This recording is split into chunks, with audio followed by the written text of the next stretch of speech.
সে আল্লাহর ডেকে বলবে, মাবুদ তোমার কাছে আমি কিছু চাই না। জাহান্নাম থেকে তুমি আমাকে বের করেছো, জীবন নদীর পানি তুমি আমার গায়ের মধ্যে ঢেলে দিয়েছো, আমি আবার সজীবতা ফিরে পেয়েছি। আমি তোমার কাছে জান্নাত চাই না, শুধু নিরাপদ একটা দূরত্বে আমাকে রেখে আসো, যাতে জাহান্নামের আগুন আমারে কষ্ট দিতে না পারে। আল্লাহ, আমি কিন্তু তোমার কাছে জান্নাত চাই না। কি চাই না?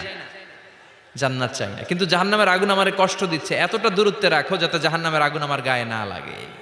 আল্লাহ বললেন, ওকে রাখবো, কিন্তু আমার সাথে একটা কন্ট্রাক্টে যেতে হবে, যে এটা তোমাকে দিলে তুমি আর নতুন করে কিছু চাবা না।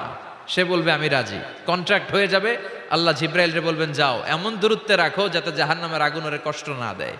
রেখে আসা হবে, অনেক দিন সে ওখানে আনন্দে থাকবে, আল্লাহ শুকরিয়া করবে। সে মনে মনে বলবে, বেঁচে গিয়েছি, আমি বেঁচে গিয়েছি, জীবনে আর কিছু চাই না, জাহান্নাম থেকে আমি বেঁচে গিয়েছি।